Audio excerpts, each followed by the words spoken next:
So welcome to the GS room. हमारा नया lecture आ गया है। जो हमारा आज का लेक्चर है वो करंट अफेयर्स की सीरीज़ पे होने वाला है। लास्ट लेक्चर में मैंने मिलिट्री एक्सरसाइजेस आपको अपलोड करके दी थी, जो जुलाई, अगस्त और सितंबर के समय most important military exercises India ने करी थी। सो आज के लेक्चर में हम कुछ जुलाई की मोस्ट इम्पॉर्टेंट करंट अफेयर्स को पढ़ने वाले हैं। तो भाई चलो स्टार्ट करते हैं आज का लेक्चर। तो ये न्यूज़ रही कि भाई ये जो असम में चराई देव मोहदम है वो officially inscribed on the United Nation Educational Scientific and Cultural organisation.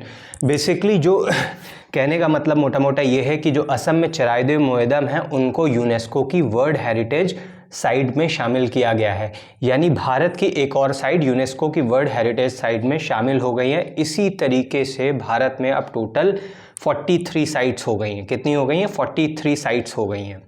सो मोहदम होता क्या है? बेसिकली देखो, असम में क्या था, असम में एक टाइम पे 13 सेंचुरी से लेकर 19 सेंचुरी तक अहोम डायनेस्टी रूल करती थी। आपने अहोम डायनेस्टी के बारे में पढ़ा होगा, ठीक है। तो अहोम डायनेस्टी क्या करती थी, वहाँ पे कुछ ब्यूरियल प्रैक्टिसेस थी, मतलब कुछ तरीके से व्यक्ति को मरने के बाद दफनाया जाता था। तो वो स्ट्रक्चर्स ये मोहदम कहलाते थे। अब असम के और भी रीजन में, असम के और भी डिस्ट्रिक्ट में ये मोहदम पाए जाते हैं, लेकिन इनमें जो सबसे खास टाइप का स्ट्रक्चर है वो चराई देव का है। चराई देव असम में एक डिस्ट्रिक्ट है, वहाँ का जो मोहदम है मोस्ट फेमस है और उसको यूनेस्को की वर्ल्ड हेरिटेज साइट में शामिल किया गया है। सो बेसिकली ये डिसीजन कब लिया गया था? ये डिसीजन लिया गया था 46th वर्ल्ड हेरिटेज की कमेटी, जो कि दिल्ली में हुई थी। ये भी ध्यान रखना, अब दिल्ली में ये कमेटी की बैठक हुई थी, 46 वर्ल्ड हेरिटेज कमेटी की बैठक दिल्ली में हुई थी। तो एक क्वेश्चन आपका यहाँ से भी फ्रेम हो सकता है। अब नेक्स्ट पॉइंट देखो, ये पहली बार ऐसा हुआ है कि नॉर्थ ईस्ट में किसी साइट को, यूनेस्को वर्ल्ड हेरिटेज साइट को कल्चरल कैटेगरी में डाला गया है। ऑल्दो कि ये थर्ड साइट है, मतलब ये नॉर्थ ईस्ट की तीसरी साइट है। असम में तीसरी साइट है काजीरंगा, और मानस नेशनल पार्क इससे पहले शामिल है, लेकिन ये कल्चरल कैटेगरी की पहली साइट है। देखो भाई, यूनेस्को जो वर्ल्ड हेरिटेज साइट होती है ना, वो आपको 3 कैटेगरी में डाली जाती है। एक आपकी कल्चरल कैटेगरी में डाली जाती है, ठीक है। देन आपकी नेचुरल कैटेगरी में डाली जाती है, जैसे आपके नेशनल पार्क वगैरह हो गए, कोई ऐसा नेचुरल स्ट्रक्चर हो गया, ठीक है, कोई फॉरेस्ट एरिया हो गया, कोई वेटलैंड हो गई। सो कल्चर एरिया में ज़्यादातर आपकी आर्किटेक्चर से रिलेटेड चीज़ें डाली जाती हैं। देन आपका थर्ड कैटेगरी आती है मिक्स्ड साइट, ध्यान रखना, मिक्स साइट। सो ये 3 कैटेगरी होती हैं बेसिकली, जिसमें आपकी वर्ल्ड हेरिटेज साइट को शामिल किया जाता है। अब इंडिया की बात करते हैं तो असम चराई को मिला के भाई 43 साइट्स हो गई हैं, जिसमें से भारत में 7 नेचुरल साइट हैं। ये ध्यान रखना, भारत में कितनी नेचुरल साइट है वर्ल्ड हेरिटेज की? 7। 35 कल्चरल साइट है, पहले 34 थी, अब असम का चराई शामिल हो गया है तो 35 हो गई। और मिक्स्ड हमारे पास केवल एक साइट है।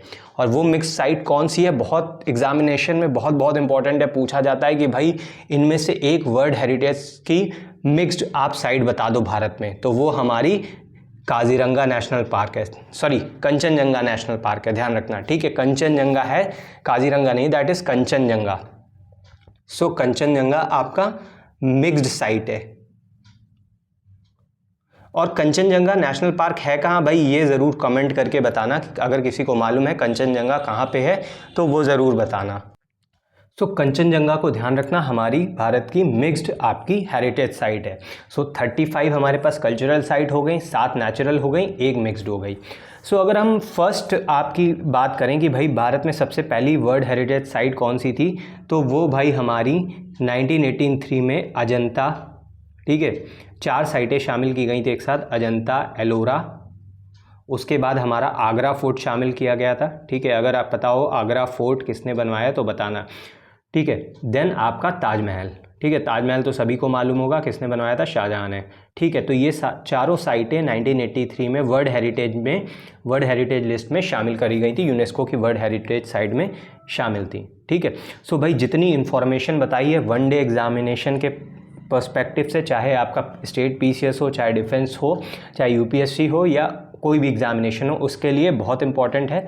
और ये मोस्ट एक्सपेक्टेड, वेरी इंपॉर्टेंट और मोस्ट एक्सपेक्टेड क्वेश्चन है आने वाले एग्जामिनेशन में। जितने भी एग्जामिनेशन होंगे वहाँ पे आपको ये क्वेश्चन देखने को ज़रूर मिलेगा। सो चलो आपको इसकी इमेज दिखा देता हूँ। ये रहा भाई असम का चराई देव मोहदम, ठीक है। असम का चराई देव मोहदम आप ये देख सकते हो, इस तरीके से ये ब्यूरियल साइट होती हैं। ऑलरेडी अगर आपने एंशिएंट हिस्ट्री में जाओ तो हड़प्पन सिविलाइजेशन में कई ऐसे एविडेंसेस देखे होंगे। देन उसके बाद आपने मेगालिथिक कल्चर जो हिस्ट्री में हमने पढ़ा था, ठीक है, तो वो भी आपने देखा होगा। तो ये आपने साइड देख ली। चलते हैं अब अपने नेक्स्ट इंपॉर्टेंट उस पर। सो हमारा नेक्स्ट पॉइंट है मगजी लड्डू, ठीक है। उड़ीसा का ढेंकानाल डिस्ट्रिक्ट में जो मगजी लड्डू है उसको जीआई टैग दिया गया है, ठीक है। अब ये जो मगजी लड्डू है, जो जगन्नाथ टेम्पल में, आपके उड़ीसा के जगन्नाथ टेम्पल में 56 भोग लगता है, उनमें से एक भोग ये रहता है मगजी लड्डू का। तो इसको बेसिकली जीआई टैग दिया गया है। अब जीआई टैग क्या होता है? जीआई टैग का फुल फॉर्म है ज्योग्राफिकल इंडिकेशन। अब जीआई टैग एक ऐसा टैग होता है, किसी भी जगह को, किसी भी अगर वस्तु को ये टैग मिलता है तो वो उस जगह की, उस एरिया की, उस जगह की केवल वन ऑफ वन स्पेशलाइज्ड चीज़ होती है, ठीक है।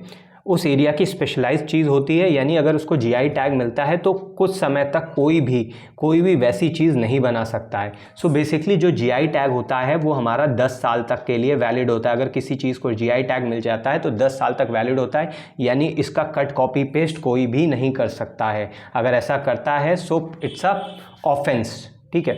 तो 10 साल तक आपके लिए जीआई टैग वैलिड होता है, उसके बाद इसको आप रिन्यू करवा सकते हो। सो अगर हम देखें सबसे पहला जीआई टैग किसको मिला था, तो 2004-05 में सबसे पहला जीआई टैग मिला था आपकी दार्जिलिंग टी को, ठीक है। बहुत बहुत इंपॉर्टेंट है, जो आपकी दार्जिलिंग टी थी, ठीक है, दार्जिलिंग टी थी, उसको जीआई टैग मिला था।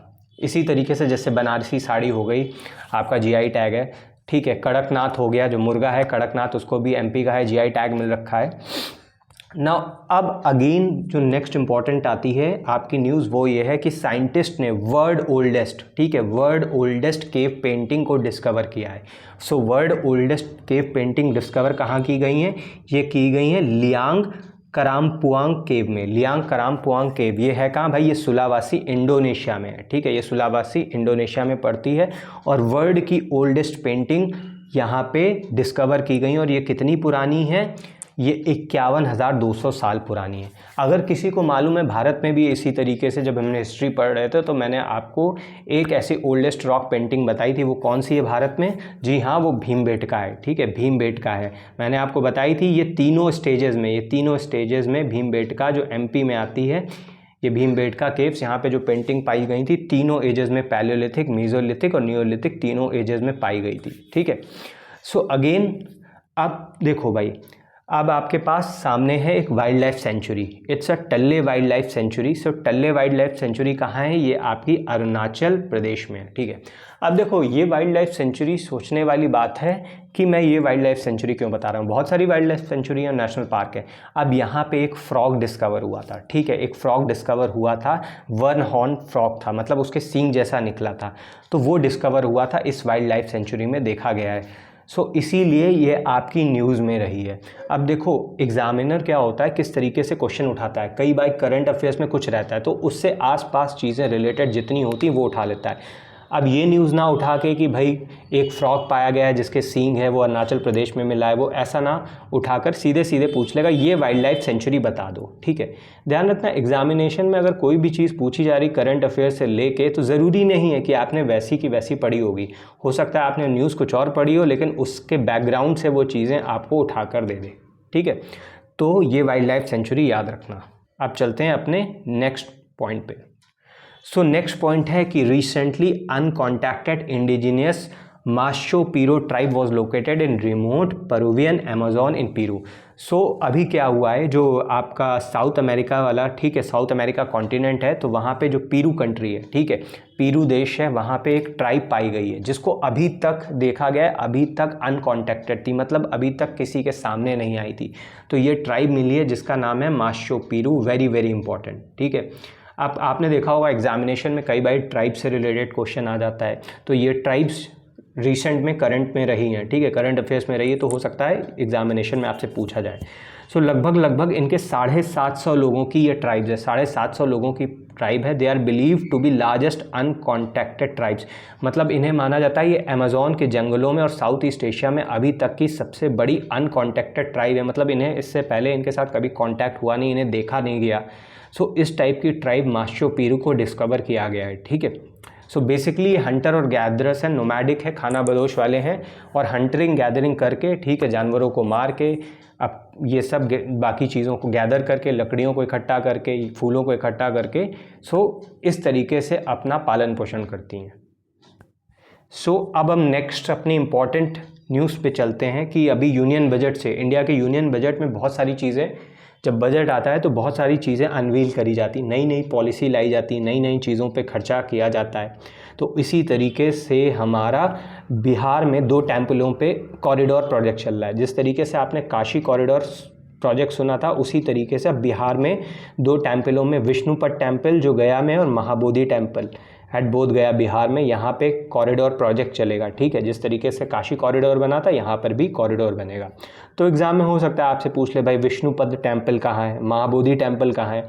महाबोधि टेम्पल के चांसेस वैसे कम हैं, क्योंकि ज़्यादातर बच्चे, स्टूडेंट जो होंगे वो इसको करेक्टली टिक कर लेंगे, बट विष्णुपद टेम्पल के चांसेस मतलब टिक करने के बहुत कम है। इसको आप याद रखिएगा, गया में। तो भाई इधर देखो, अगली मैं इमेज आपको दिखा रहा हूँ, ये कुछ इंडिया में मेजर कॉरिडोर प्रोजेक्ट्स चल रहे हैं, ठीक है। जैसे आपने काशी में देखा था कि काशी में जो शिवलिंग है, जो मेन गर्भगृह है, ठीक है, जो मेन टेम्पल है, उसको किस तरीके से गंगा जी से कनेक्ट किया है हमने कॉरिडोर बना के। इसी तरीके से बहुत सारे कॉरिडोर प्रोजेक्ट आपके चल रहे हैं, जैसे बांके बिहारी कॉरिडोर प्रोजेक्ट चल रहा है मथुरा वृंदावन में, ठीक है। महाकाल लोक कॉरिडोर चल रहा है उज्जैन में, ठीक है। माँ कामाख्या दिव्य परियोजना चल रही है माँ कामाख्या असम में, ठीक है। हनुमान लोक कॉरिडोर चल रहा है आपका अगेन एमपी में। श्री जगन्नाथ कॉरिडोर की बात चल रही है उड़ीसा में। श्री करतारपुर साहब कॉरिडोर, ठीक है, करतारपुर साहब कॉरिडोर आपका बहुत कुछ समय, 1-2 साल पहले बहुत लाइमलाइट में, बहुत न्यूज़ में रहा था, ठीक है।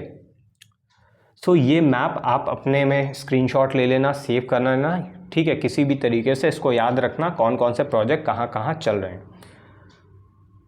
Moving to the next important news कि China has made the world first high temperature super conduct tokamak device HH70। Basically ये टोकामैक डिवाइस है क्या, अब चाइना ने डेवलप तो कर लिया कि वर्ल्ड का सबसे पहला high temperature super conducting tokamak device HH70। तो आपने देखा होगा इस समय वर्ल्ड में पूरी जगह रिसर्च चल रही, कई देश रिसर्च चला रहे हैं, यूरोपियन कंट्री, ठीक है, कि हम किसी तरीके से ऐसे रिएक्टर तैयार करें जिसमें हम न्यूक्लियर फ्यूजन, ठीक है, न्यूक्लियर फ्यूजन को हम टेक प्लेस करा सकें। आपने 2 टाइप की न्यूक्लियर रिएक्शन पढ़ी होंगी, एक फ्यूजन और एक फ्यूजन। तो फ्यूजन तो आपका हो जाती है, ठीक है, अगर अनकंट्रोल्ड होती है तो आपका एटम बम बनता है, अगर कंट्रोल्ड वे में कराई जाती है फ्यूजन रिएक्शन तो हम न्यूक्लियर एनर्जी का प्रोडक्शन करते हैं, इससे बिजली बनाते हैं, ठीक है, न्यूक्लियर पावर प्लांट में। लेकिन न्यूक्लियर फ्यूजन थोड़ा सा कॉम्प्लेक्स प्रोसेस है। बेसिकली फ्यूजन क्या होता है, जब 2 हाइड्रोजन के नाभिक यानी न्यूक्लियाई आपस में जुड़ते हैं, तो इस प्रोसेस में क्या होता है, बहुत सारी ट्रिमेंडस एनर्जी रिलीज होती है, ठीक है। और अगर आपने ज्योग्राफी में पढ़ा होगा तो न्यूक्लियर फ्यूजन आपका जो प्रोसेस है वो स्टार्स में चलता है, ठीक है। स्टार में बहुत सारे हाइड्रोजन हैं, तो हाइड्रोजन जुड़ के हीलियम में बदलती है। तो यही सन हो गया या बाकी प्लैनेट जो बाकी स्टार्स हो गए, उनकी एनर्जी का राज है। इसीलिए सन चमकता रहता है, इतनी ज़्यादा उसमें ऊर्जा है, क्योंकि उसमें न्यूक्लियर फ्यूजन की रिएक्शन चलती है। अब इसको एक टेम्परेचर चाहिए फ्यूजन को होने के लिए, इन दोनों हाइड्रोजन के न्यूक्लियस को जुड़ने के लिए लगभग 1 करोड़ डिग्री सेल्सियस का टेम्परेचर चाहिए। अब ये टेम्परेचर अर्थ में अचीव करना बहुत मुश्किल है, ठीक है। तो इसी के लिए रिएक्टर बनाया गया है और चाइना ने भाई ऐसा टोकामैक डिवाइस तैयार किया है HH70, जिसमें हम इस न्यूक्लियर फ्यूजन रिएक्शन को कंट्रोल्ड वे में कैरी कर सकें। इससे पहले यूरोपियन यूनियन और जापान ने अपना इनॉग्रेट किया था JT60 SA, ठीक है। ये डिवाइस आपका टोकामैक फ्यूजन रिएक्टर आपका जापान और यूरोपियन यूनियन ने JT60 SA चाइना से पहले बनाया था। Now moving to the again next important exercise for 1 day examination और भी अदर एग्जामिनेशन के लिए कि भाई ग्लोबल इंडिया AI समिट कहाँ हुई थी। ध्यान रखना इस बार global India AI summit Bharat में हुई थी, ठीक है, भारत में शामिल हुई थी। इस समय आपने AI यानी आर्टिफिशियल इंटेलिजेंस के बारे में देखा होगा, बहुत इस समय जोर शोर में है, इमर्जिंग टेक्नोलॉजी है ये आने वाले फ्यूचर की, ठीक है। तो AI पे बहुत जोर शोर से सभी देश बात कर रहे हैं। तो अब एआई का यूज़ भी हो रहा है, उसका मिसयूज़ भी हो रहा है। तो सभी देश मतलब आपस में मिलजुल कर कह रहे हैं कि भाई हमें कुछ ना कुछ गाइडलाइंस पॉलिसी एआई के लिए बनानी चाहिए कि हम इसका मतलब एक पॉजिटिव यूज़ कर पाएँ, ठीक है, और इसका डिस्ट्रक्टिव यूज़ को हम अवॉइड कर पाएँ। सो उसी के लिए मिल के पूरे वर्ल्ड लेवल पे पॉलिसीज़ गाइडलाइंस बनाई जा रही हैं। सो भारत ने कहा है कि भाई हमें जो एआई है डेमोक्रेटाइज करनी चाहिए, मतलब सभी देशों के लिए रखनी चाहिए, सभी के लिए एसेसिबल इस टेक्नोलॉजी को बनाना चाहिए, ठीक है। सो ये ध्यान रखना भाई, जो global India AI summit Bharat में हुई थी, ठीक है, दिल्ली में। सो अब नेक्स्ट जो न्यूज़ है वो आपकी है, एक मैलवेयर ने अभी जुलाई में बहुत ही सारे जो आपके एंड्रॉयड फ़ोन थे उनको टारगेट किया था, ठीक है। आपने मैलवेयर तो सुना होगा, एक टाइप का बेसिकली ये आपका सॉफ्टवेयर होता है, मैलिशियस सॉफ्टवेयर होता है, जो क्या करता है अगर आपके फ़ोन में या डिवाइस में आ गया तो वो उसको फ़ोन को करप्ट कर देगा, ठीक है। तो इसी तरीके का एक मैलवेयर नया आया था जिसका नाम है स्नो ब्लाइंड। ये एंड्रॉयड फ़ोन्स को टारगेट कर रहा था, ठीक है। अब इससे जब ये अगर सॉफ्टवेयर आपके ये जो आपका सॉफ्टवेयर फ़ोन में आ गया तो ये क्या कर रहा था, आपकी जो बैंकिंग डिटेल्स थी और अदर सेंसिटिव इंफॉर्मेशन इसको चुरा रहा था, ठीक है। सो मैलवेयर और malicious software is any program और फाइल दैट इंटेंशनली हार्मफुल, ये जानबूझकर इंटेंशनली आपके फ़ोन में डाली जाती है, आपके नेटवर्क में, कंप्यूटर में, सर्वर में डाली जाती है, जिससे आपके इंफॉर्मेशन की, ठीक है, जो इन्फॉर्मेशन आपके डिवाइसेस में स्टोर है उसको स्टील किया जा सके, ठीक है। और बड़ी अजीब सी बात थी, अगर किसी तरीके से ये आपके फ़ोन में आ गया तो कई बार हमारे फ़ोन में एंटीवायरस स्कैनिंग सिस्टम होता है जिससे वो डिटेक्ट कर लेता है कि भाई ये जो आप एप्लीकेशन डाउनलोड कर रहे हो इससे फ़ोन में वायरस आ सकता है। लेकिन ये इस तरीके से डिज़ाइन किया गया तो सॉफ्टवेयर कि आपके फ़ोन में जो एंटीवायरस हैं, जो ऐप इंस्टॉल हैं, वो भी इसको डिटेक्ट नहीं कर पाएंगे। सो अब एग्जामिनेशन में आ सकता है भाई स्नो ब्लाइंड क्या है, ठीक है, इस तरीके से वन लाइनर में आ सकता है। सो अगेन चलते हैं नेक्स्ट इंपॉर्टेंट न्यूज़ पे, state of food and food security and nutrition report in the world. So अब ये जो रिपोर्ट है food state of food security and nutrition in the world बहुत बहुत इंपॉर्टेंट है। आपको याद रखना है कि भाई किसने इसको रिलीज़ किया था। तो टोटल 5 एजेंसीज़ ने इसको रिलीज़ किया था, जिसमें से FAO Food and Agriculture Organization जिसका हेडक्वार्टर रोम और इटली में है, IFAD, देन यूनिसेफ, ठीक है, then WFP World Food Programme और वर्ल्ड हेल्थ ऑर्गेनाइजेशन। तो ये 5 ऑर्गेनाइजेशंस आप ध्यान रखना। सिर्फ नॉर्मली वो क्वेश्चन पूछ सकता है भाई ये बता दो state of food security and nutrition report जो आई है वर्ल्ड की, ये किसने रिलीज़ करी है, ठीक है। बेसिकली इस साल का थीम आप याद रख सकते हो। इस साल का जो थीम था वो जो हम भुखमरी को, हंगर को, फूड इनसिक्योरिटी को और मैल न्यूट्रिशन को जो लड़ाई चल रही है ख़त्म करने की पूरे विश्व में, तो उसके लिए पैसा कहाँ से आएगा, ठीक है, उसके लिए पैसे की इंतज़ाम करना, ठीक है। जैसे आपने देखा होगा अफ्रीकन कंट्रीज़ में बहुत ज़्यादा पावर्टी और हंगर रहता है। सो वहाँ पे वर्ल्ड जो आपका यूनाइटेड नेशन है बहुत सारे फूड प्रोग्राम्स वगैरह चलाता है, बहुत सारा अनाज दान किया जाता है। सो इसके लिए पैसा भी चाहिए, तो ये पैसा कहाँ से आएगा, तो अब इसकी बात करी जा रही है इस रिपोर्ट में। सो अब नेक्स्ट न्यूज़ पे चलते हैं। हमारी नेक्स्ट न्यूज़ है कि आर्कियोलॉजिस्ट ने अभी डिस्कवर किया है world oldest ostrich nest Andhra Pradesh में। वेरी वेरी इंपॉर्टेंट, क्योंकि इंडिया में हुआ है तो बहुत इंपॉर्टेंट है कि 41,000 साल पुराना है, मतलब सोचो कितना पुराना है, 41,000 साल पुराना ऑस्ट्रिच नेस्ट आंध्र प्रदेश में पाया गया है, ठीक है। So it could provide key information about the extension of megafauna in the Indian subcontinent. So अब इससे हमें क्या जानकारी मिल सकती है, इससे हमें जानकारी मिल सकती है कि इंडियन सब कॉन्टिनेंट में मेगाफोना कैसे एक्सटिंक्ट यानी विलुप्त हो गए थे। सो बेसिकली अब क्वेश्चन दूसरा बनता है यहाँ से कि मेगाफोना क्या है, ठीक है। एग्जाम में हो सकता है ये ना पूछे सकता है आपका मेगाफोना पूछ ले, तो मेगाफोना है क्या। Basically megafauna describes animal above a certain weight threshold, यानी कोई भी जानवर जो 50 किलो से ऊपर का होता है उसे मेगाफोना कहते हैं, ठीक है। सो ये जितनी भी जानकारी बता रहा हूँ इसको भाई ध्यान रखना। अब हमारी अगला इम्पॉर्टेंट जो करंट अफेयर्स है वो डिफेंस से बनता है। कहाँ से बनता है, डिफेंस से बनता है। सो इंडिया ने सक्सेसफुली टेस्ट फायर किया है फर्स्ट इंडिजीनियस, मतलब फर्स्ट इंडिजीनियस यानी भारत की खुद की बनाई हुई anti radiation missile Rudram first. So exam में ऐसा पूछ सकता है रुद्रम फर्स्ट क्या है, तो भारत की पहली एंटी रेडिएशन मिसाइल है, ठीक है। इसको डिज़ाइन किया है आपका डीआरडीओ ने। किसने डिज़ाइन किया है? DRDO, Defence Research and Development Organisation ने डिज़ाइन किया है, और ये इंडियन एयरफोर्स के लिए डिज़ाइन की गई है। यानी ये मिसाइल कौन यूज़ करेगा? इंडियन एयरफोर्स यूज़ करेगी, ठीक है। अब ये एयर टू सरफेस यानी हवा से सरफेस पे मार करने वाली मिसाइल है। एयर टू सरफेस, हवा से सरफेस में मार करने वाली मिसाइल।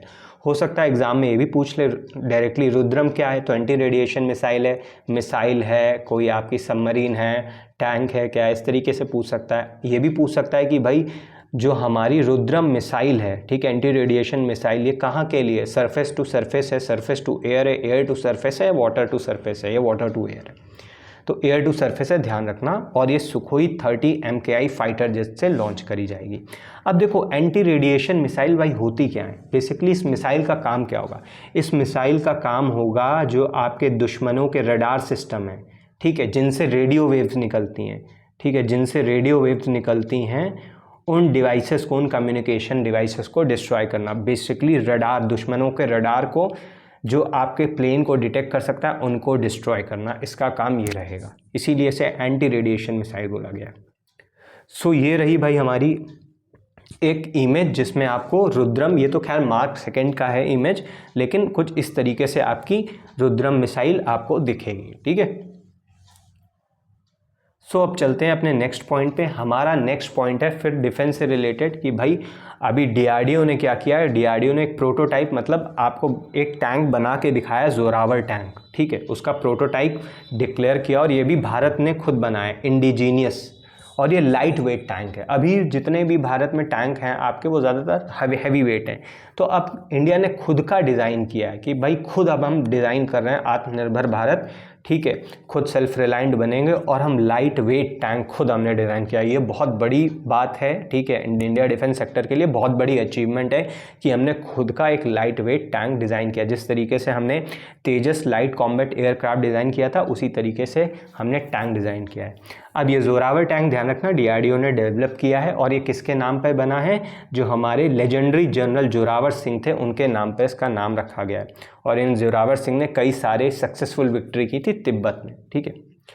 डीआरडीओ के साथ इसमें से एक प्राइवेट फर्म लगी है जो है L&T लार्सन एंड टर्बो, ठीक है, L&T ने और डीआरडीओ ने मिलकर ये बनाया है। अब देखो इसका काम क्या होगा? बेसिकली ये पानी, एम्फीबियस, ठीक है, पानी के अंदर भी काम कर सकता है, लैंड में भी काम कर सकता है, ठीक है। और जितने भी एरियाज़ हैं, जैसे माउंटेनियस एरियाज़ हैं, कई बार माउंटेन्स वगैरह में, जैसे हमारा लेह लद्दाख हो गया, कारगिल एरिया हो गया, बहुत हाइट पे लोकेटेड है, तो यहाँ पे टैंक्स को ले जाना बहुत मुश्किल है, ठीक है, ट्रांसपोर्टर एयरक्राफ्ट से ले जाना बहुत मुश्किल है, क्योंकि बहुत हैवी वेटेड रहते हैं।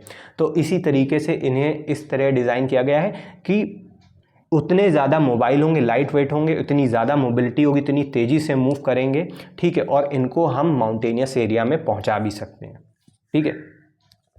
और AI बेस्ड होंगे, पूरी की पूरी तरीके आर्टिफिशियल इंटेलिजेंस बेस्ड होंगे, एडवांस टेक्नोलॉजी सारी के सारी लगी होगी, ठीक है। सो ये रहा भाई इमेज, ये है कुछ जोरावर टैंक, देखो इस तरीके का ये डिज़ाइन किया गया है। अभी तो उसका प्रोटोटाइप निकाला है, मतलब मॉडल निकाला है, अब इस मॉडल को निकालेंगे, फिर हम और वर्किंग होगी, उसके बाद कहीं जाके हम इसका प्रोडक्शन शुरू करेंगे। Now again, recently India offered aid to disaster-hit Pacific island nation Papua New Guinea, showcasing India's commitment to Forum for India Pacific Island Corporation. So basically अभी आपने देखा था जुलाई में पपुआ न्यू गिनी में, ठीक है, एक डिज़ास्टर आया था, ठीक है, तो उसकी मदद के लिए भारत ने हाथ बढ़ाया था, भारत ने ह्यूमैनिटेरियन असिस्टेंस भेजी थी। आपने देखा होगा भारत बहुत ज़्यादा एक्टिव है, छोटे छोटे देशों को अपने आसपास, जैसे मालदीव हो गया, सेशेल्स हो गया, मॉरिशस हो गया, देन आपके पैसिफिक ओशन में छोटे छोटे आइलैंड हो गए, फिजी, कुक आइलैंड्स, इन सबको मदद करता रहता है। अभी रिसेंटली आपका मैंने एक रील डाली थी, अगर किसी ने देखी हो, तो वहाँ पे भारत ने अभी एक टाइफून आया था, अगर टाइफून का नाम याद हो, ठीक है, तो कमेंट करना, उस रील में डाला था कि भारत ने ह्यूमैनिटेरियन एड भेजी थी, ठीक है। सो अब देखो forum for India Pacific island ये बना था 2014 में, ठीक है। भारत ने क्या किया था, एक ऐसा फोरम इस्टेब्लिश किया था, forum for Indian Pacific islands corporation, मतलब भारत और जो पैसिफिक ने ओशन में छोटे छोटे आइलैंड्स हैं उनके साथ कोऑपरेट करने के लिए, ठीक है, उनके साथ कोऑपरेशन करने के लिए ये फोरम बनाया गया था, 2014 में बना था, और टोटल 14 आइलैंड कंट्रीज हैं, ठीक है। अब ये रहा आपके पास मैप जिसमें पैसिफिक आइलैंड नेशंस हैं, ठीक है।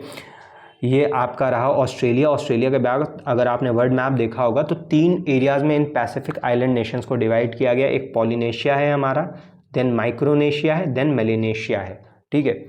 तो ये 3 इस तरीके से रीजन में डिवाइड किया गया है पैसिफिक आइलैंड्स नेशन को।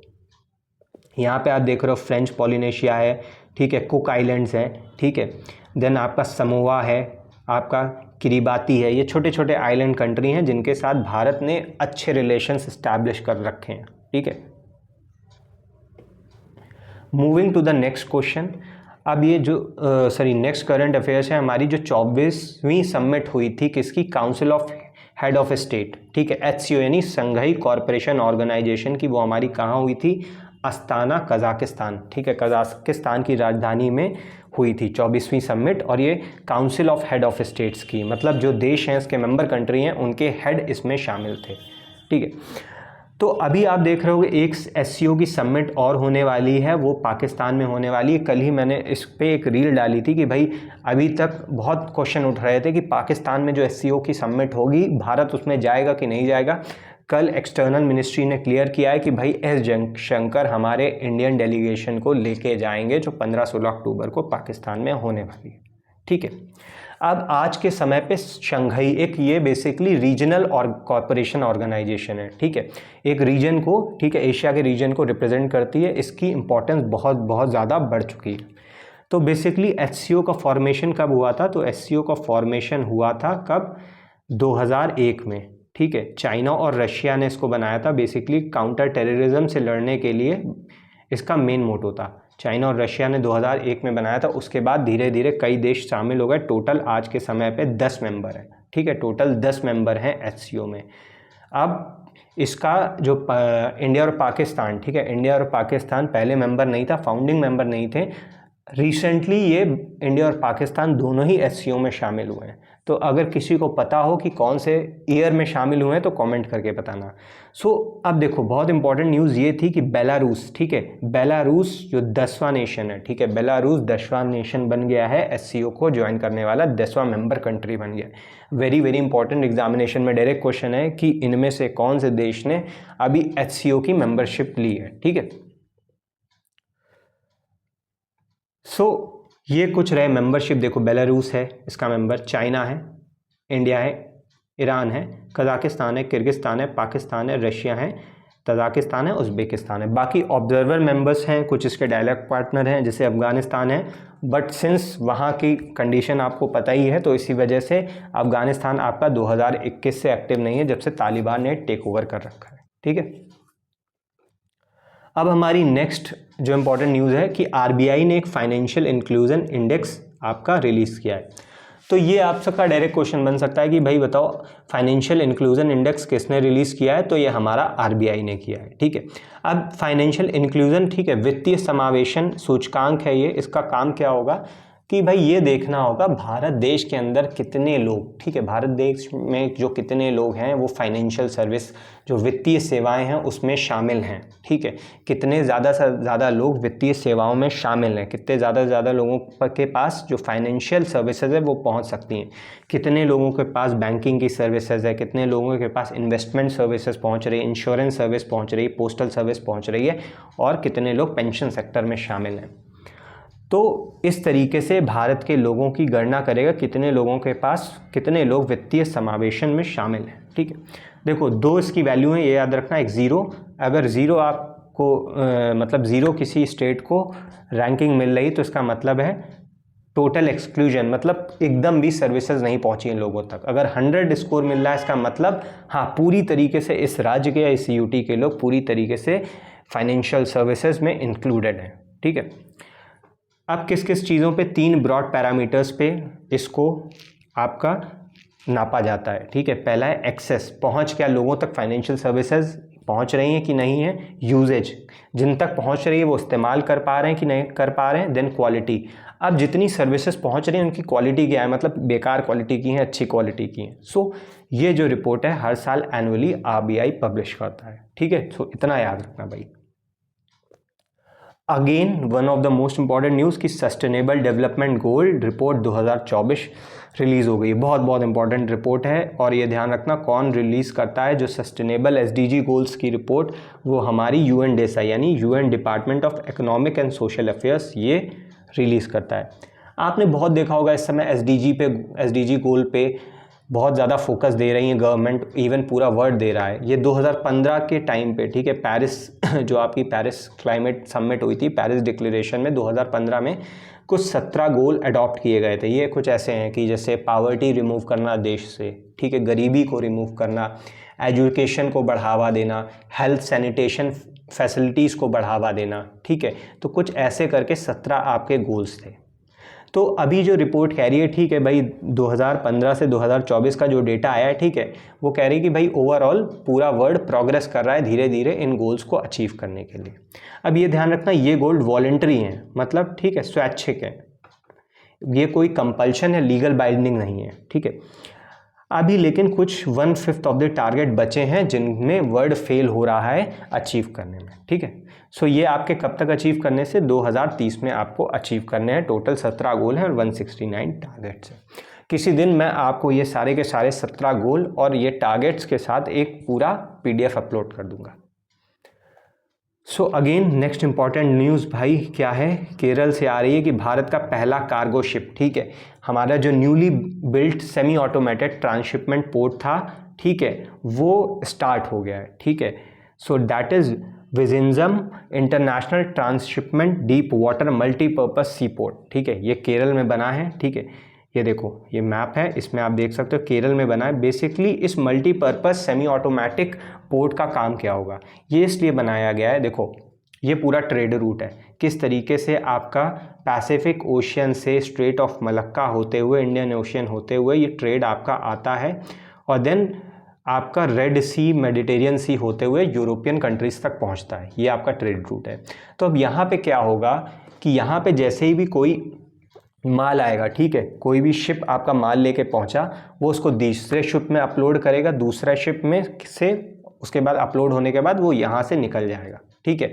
एक तरीके का ये स्टॉपिंग स्टेशन बन जाएगा जहाँ पे आपके कार्गो की लोडिंग और अनलोडिंग होगी, माल जो आपका एक शिप से उतारा जाएगा और दूसरे शिप में डाला जाएगा, ठीक है।